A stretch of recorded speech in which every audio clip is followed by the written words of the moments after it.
Once a project proposal is successfully evaluated and the so-called letter of invitation to grant agreement preparation is received by the consortium, the grant agreement preparation phase of 3 months duration shall begin. During this phase, the consortium, acting jointly with the granting authority, shall prepare and sign the grant agreement. As indicated by the timeline, the first version of the grant agreement data, that is the Annexes 1 and 2, must be prepared by the consortium already by the end of week 3. While the grant agreement is being prepared, the consortium should also be working on its own internal consortium agreement. The European Union has developed a fully electronic system for its centrally managed programs. The system is based on a chain of trust and a sophisticated system of digital signatures.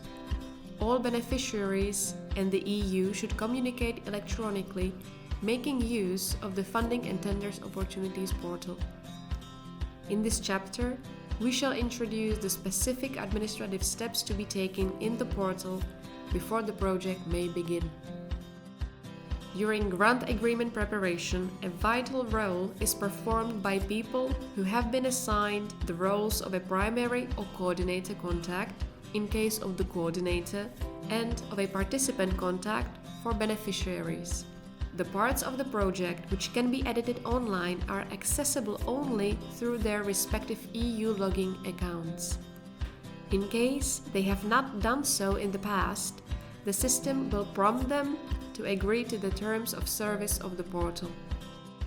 Data which are crucial for the grant agreement preparation can be accessed in the section Manage Project Grant Agreement Data. This section contains general information about the project, including the duration of the reporting periods and the project budget. Each consortium partner should pay attention to this information. Most data are filled in automatically from the project proposal, or they might be filled in manually by the coordinator. The partners should follow their coordinator's instructions. For instance, they should update the researchers table.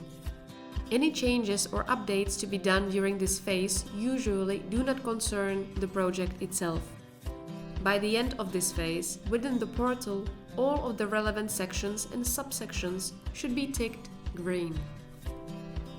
Before the project starts, all beneficiaries must sign the so-called Declaration of Honor, thereby declaring that all information is complete and correct. Back on the main page of Project Management, we can check, under Grant Agreement Declaration, which members of the consortium have already signed. They are shown in yellow. In case the icon Sign is gray for your own institution, that means the person logged in does not have the proper authorization to actually sign the document. The role of PL Sign is necessary. In order for the PL Sign to sign the Declaration of Honor, the institution must have a validated LEER. A LEER creates a list of people who have the necessary legal authority to commit the institution for this type of decision, the L Sign. The final step is for the primary or coordinator contact or participant contact to add at least one L sign to the specific project. This is an easy process. At the project level, click on the consortium and check your institution's list of roles. In case there is no PL sign, the primary or coordinator contact or participant contact can add that role using the Add Roles button. Only the previously set L signs can be selected for the role of PL sign. The PL sign is informed about being added to the project by email.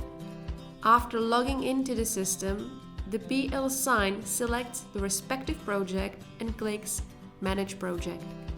The sign icon should now be in yellow, and therefore it is possible to electronically sign the Declaration of Honor. If needed, you can find the template of the declaration in the portal under the sections called How to Participate, Reference Documents. Subsequently, the signature of the grant agreement itself is very similar. Once the grant agreement is prepared and ready to be signed, the project officer locks it. The coordinator receives an email notification. The PL sign from the coordinating institution finally signs the grant agreement on behalf of the consortium, which is followed by the granting authority's signature. Lastly, the consortium partners must sign, through their PL signs, the accession forms in order to officially accede to the project. The coordinator does not sign the accession form. The form itself constitutes the Annex 3 to the grant agreement, and its template can also be found in the section Reference Documents in the portal. The accession forms must be signed within 30 days after the grant agreement takes effect, that is, within 30 days after the second of the signatures of the coordinator or the granting authority.